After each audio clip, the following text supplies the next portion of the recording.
California's Gold is produced in association with KCET Los Angeles and is seen statewide on California Public Television. This series is endorsed by the California Teachers Association, the California School Boards Association, and the California Library Association. It was a discovery that started a rush, and what a rush it was. In less than 5 years, over 300,000 people came from all over the world to this faraway place called California in search of gold. Popular folklore has it that the way to California was by wagon train, across the plains and over the snowy mountains, on trails with legendary names. But a little known and very interesting fact of the gold rush migration was that a large percentage of those coming in search of fortune didn't come by land. They came by sea, and they crowded aboard all sorts of ships, from converted whaling and military vessels to cargo ships, for a journey that was both long and perilous. It took over 6 months to travel from New York to San Francisco, all the way down South America, around treacherous and stormy Cape Horn, and then all the way back up. But most made it, and their shipboard adventures are part of the rich and colorful history of California's gold rush.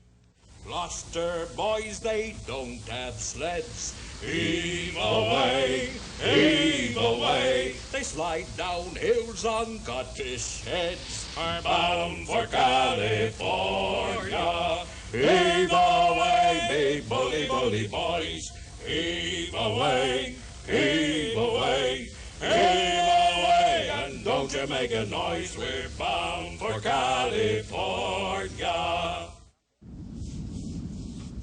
To get a feeling of what it was like to come to California by sea, we boarded our state's official tall ship, the Californian, a replica of the C.W. Lawrence, a revenue service cutter built back in 1848. We were heading out of San Francisco Bay to cruise off the coast and then head back into the bay, just like those early pioneer fortune seekers would have done 150 years ago.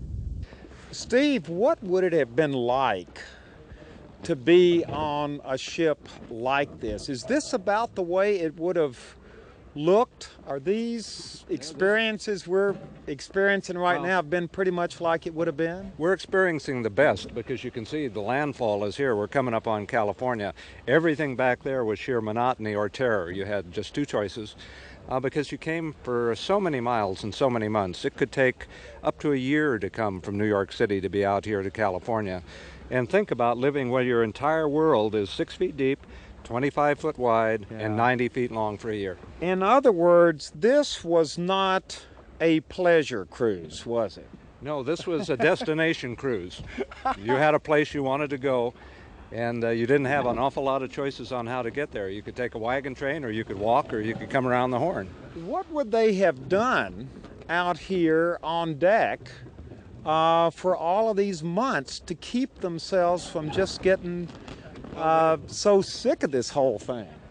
They would try and read. They'd bring books. They'd try to make things. They'd try and get along with each other, which worked very poorly for the most part. And you had all these strangers that were just kind of crammed together like this, living cheek to jowl for that period of time. It's amazing. I've been aboard for a couple of weeks and I was ready to get off. Yeah. So I can't imagine a year. Well, what would they have been all out here on deck, crowded together like this during the day, just sitting here all day long? Well, a lot of them would be down below being seasick. Yeah, we don't talk about that, but I've been a little green today myself. And that probably was a major, I mean, a lot of these people had never been on a ship before, had they? And once you're away from the dock, you're on for the duration. Yeah. If it doesn't work, that's tough because you can't just say, hey, I want to get off the boat. So you're on and you're off to the gold country. So on board a ship like this, there would have been Irish, Italians, English, Germans, anybody, all kind of together on the same ship. There would, but keep in mind that you did have to have enough wherewithal to pay for your passage. So you didn't find the impoverished. It wasn't like the potato famine in Ireland, where they were getting out of there because they were starving to death. Here they had to pay for a passage. They had to learn about what to bring. There were pamphlets that were printed, you know, basically tour guides to the gold rush.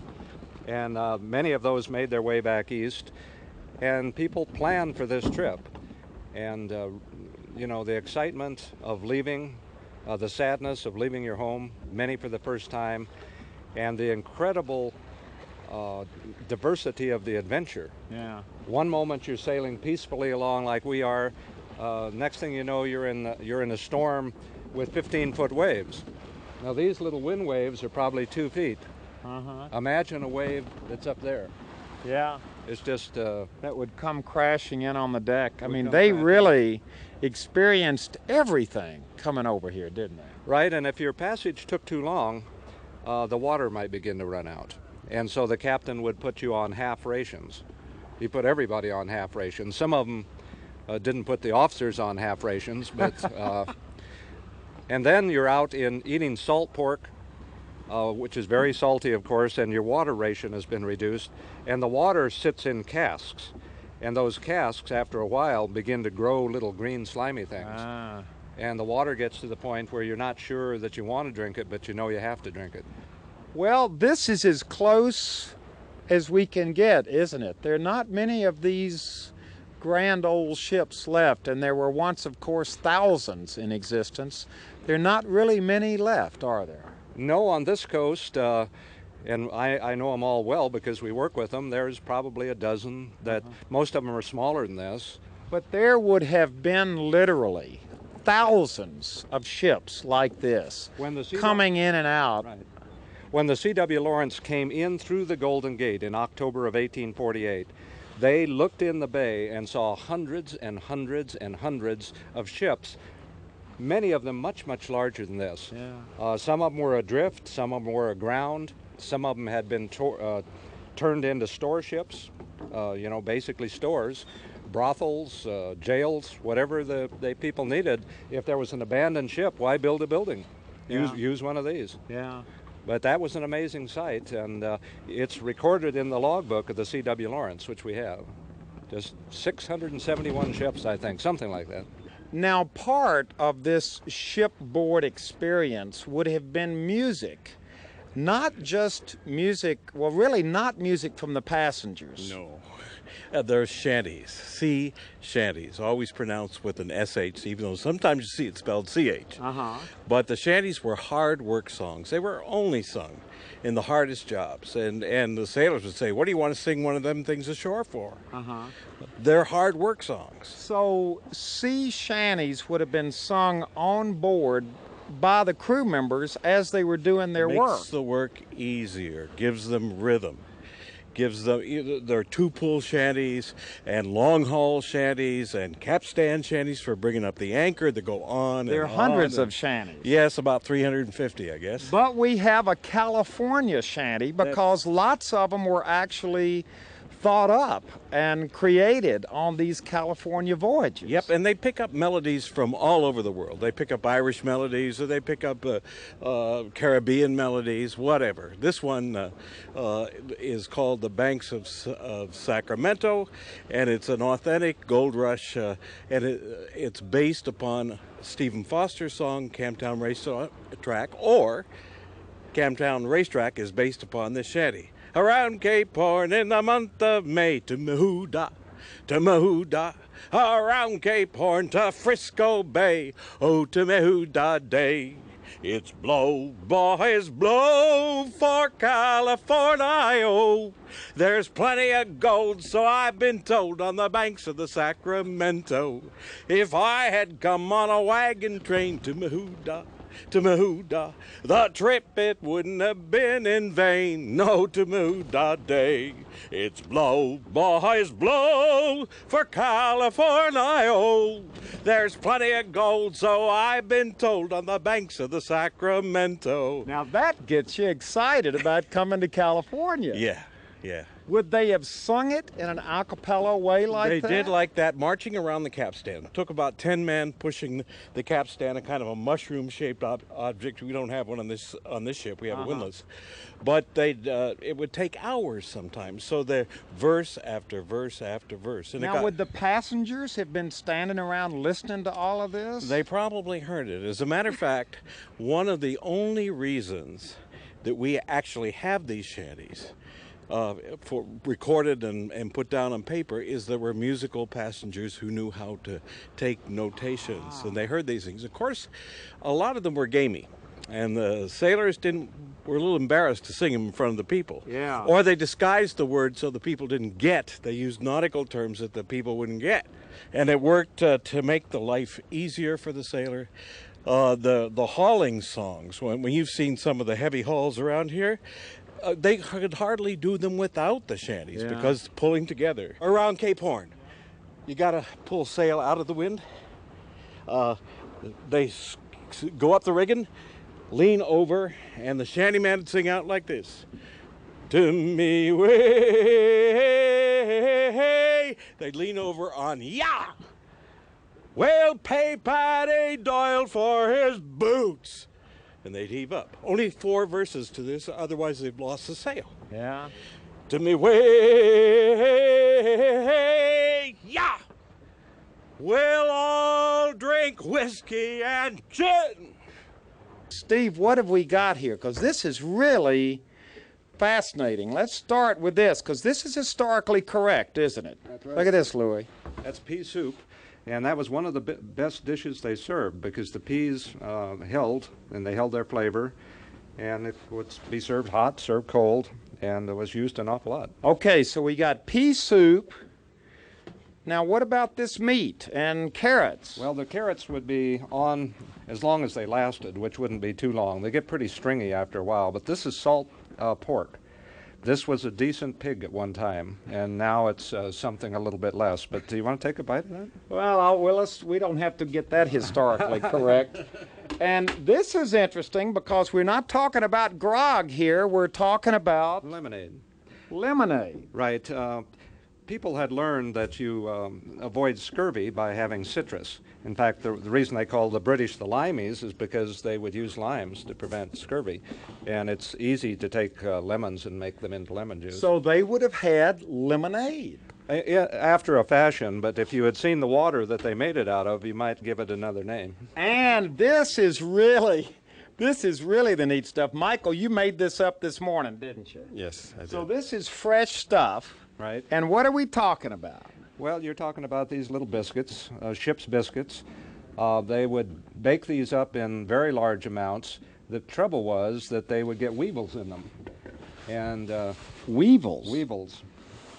And so if you ever, that's right, you tap them on the table, then set them aside. Well, these were baked this morning, so the weevils are probably well done.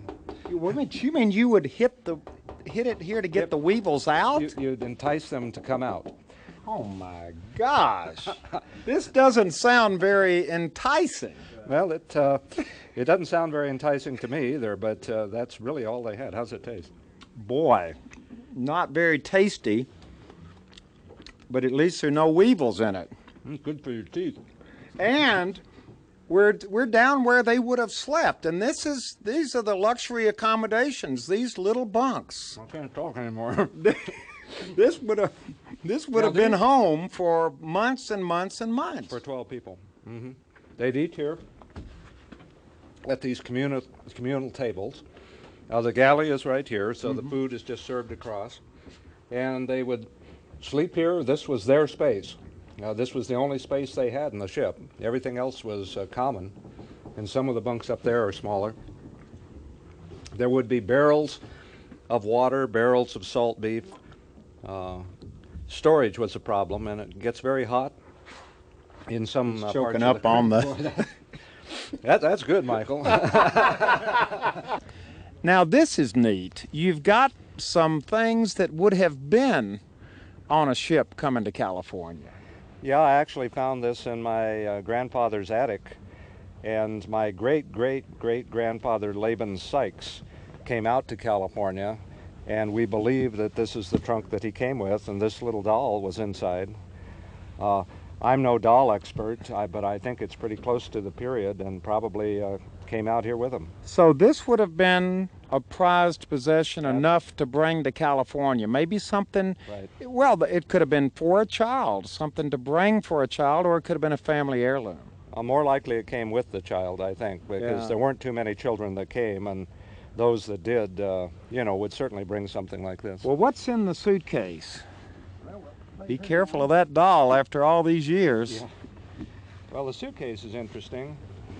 One of the real problems on the sailing ships was boredom. And look at the workmanship on this box, the inlay.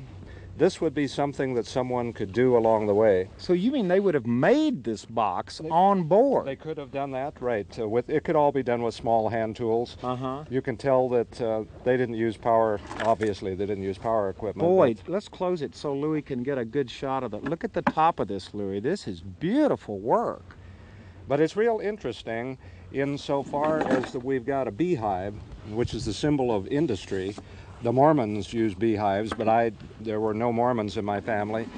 And over here, it's a dividers and a square. So someone out there will look at this and recognize exactly what it is, but not I.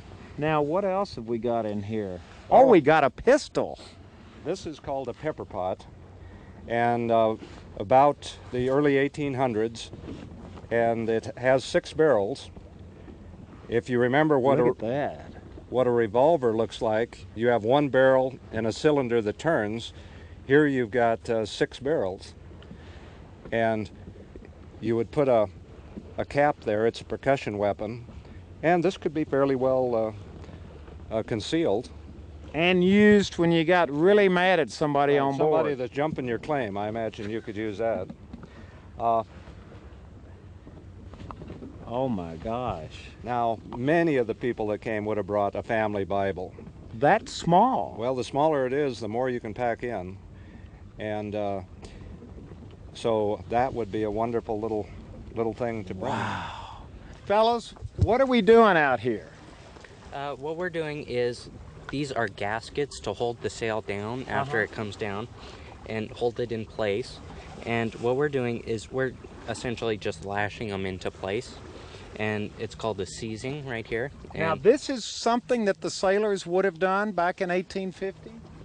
Perhaps they might have done it differently, but this is what we happen to be doing now. Well, they probably wouldn't have been wearing these safety harnesses, would they? No, probably not. But I'd rather wear this than go down there. Yeah, no, look at this. This is amazing. We're just out here. I'm standing on the chain. I could see where this could get dangerous if a big wind came up.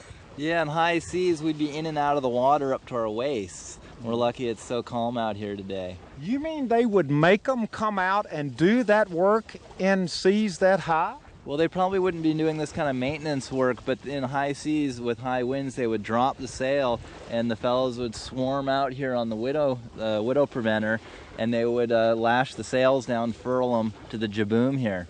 So they would have actually been working out here in a storm. Yeah, and it wasn't uncommon for folks also to go aloft and sometimes be shaken out of the rigging. And how many sailors would make it on, or wouldn't make it on a trip this long to California? I mean, it wouldn't be uncommon to lose some sailors, would it? Well, I've heard stories of ships that have circumnavigated the globe that lost 2/3 or 3/4 of their crew. Hardly enough people would come in at the end to be able to manage the ship in the harbor. Really? Yeah, it was a dangerous thing. Well, the seas are calm, and I'm still holding on. I'm not a salt. This is new for me, and this is really an experience being out here. It takes a few days to get your sea legs, and then when you go ashore, you have trouble walking. Yeah. And second nature being on board the ship then. Well, you know what? These guys would have... Where are you going? I'm looking at what he's doing. These guys would have really... They would have been at home doing all this, wouldn't they? Oh yeah, we spend weeks or months out at sea without seeing land even. And it's just what you get used to. Coming around the Horn would take a number of months, and you just get used to it. Yeah. Well, I'm not used to it. This is This is amazing. It's great. I love this stuff. What are we doing here, Captain? Well, unfortunately, we have light air today, so we're trying to get the mainsail guide out. Light air. Light air. Now that brings up the whole point of you would have literally been at the mercy.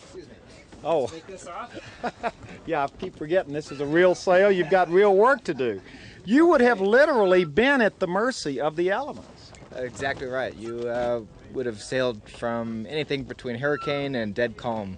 Uh-huh. Now you're the captain. Let's get you in position here, a captain-esque type position.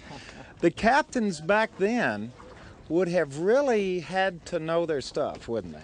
Exactly. They would have had to been everything from a ship's carpenter, blacksmith, sailmaker, navigator, medic, or ship's doctor. They would have had to have been able to do just about everything. How treacherous was this trip to California? Well, the trip around Cape Horn is about as rough as it gets at sea. You're going to weather about the whole way, so it's like going uphill the whole way around Cape Horn. You would have, down in the roaring 40s, you would have 40 knot plus winds every day. 50, 60 knot winds are not uncommon. Icebergs, fog. You wouldn't have seen stars for days on end, so the navigation is treacherous. Wicked currents, it's about as tough as it gets. Which is very hard to imagine now because we're sitting out here in this idyllic situation right off the coast with the sun shining on us, very little breeze, all's right with the world. This is about as close to yachting as you can get on a tall ship. Right?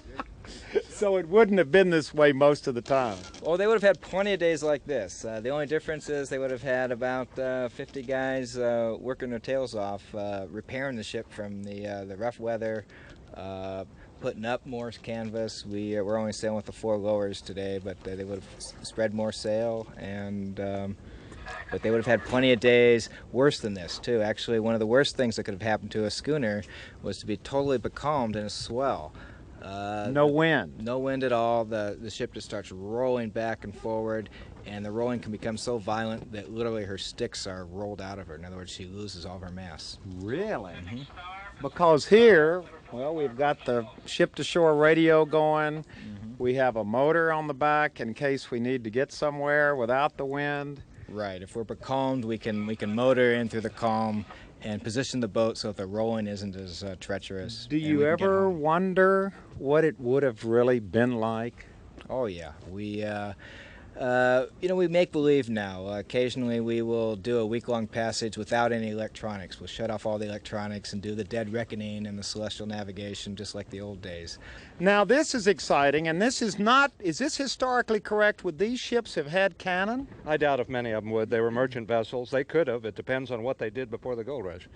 If they thought they were going out where they might need them, where there were pirates, in the South China Sea or somewhere, they probably would have carried them. But it's extra weight for a passenger vessel. Yeah, they wanted to get everybody on board they could. Yeah, that represents several passengers, perhaps.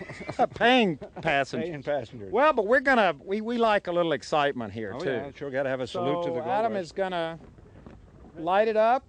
Now, they wouldn't have had these things. No, these are not too authentic of the times. These are pretty much just kind of safety precautions now. So. All right, well, let's do it. What are we doing here? We're going to get out of the way and plug our ears is what we're going to do. Okay.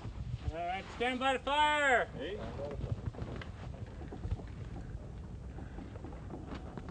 Fire in the hole! Oh, whoa! Whoa! That was a good one. Boy. Yeah, you can just feel that concussion. We've come to California.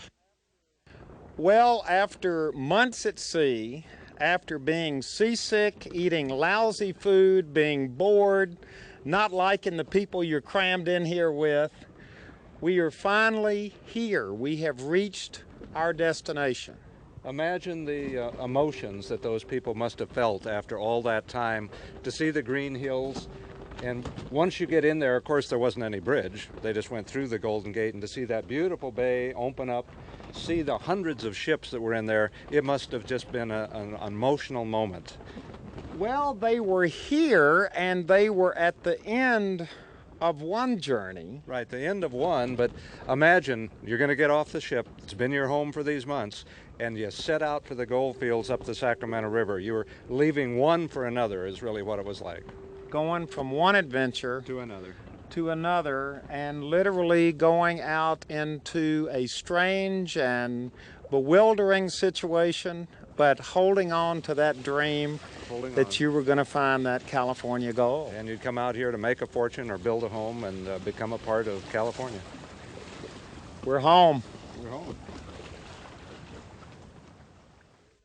'Twas a cold and dreary morning in December, December. and all of me money it was spent. And where it went I can't remember. So down to the shipping office I went. Patty lay back, take in your slack. Take in your slack. Take a turn around the capstan, heave a pull.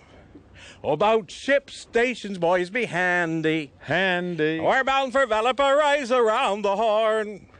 That day there was a great demand for sailors. For the colonies, for Frisco and for France. So I shipped aboard a limey bark, the Hotspur. Got paralytic drunk on me, advance. Patty lay back, taking your slack. Take in your slack. Take a turn around the capstan, heave a pull. Oh, about ship stations, boys, be handy. Handy. We're bound for Valparaiso around the Horn.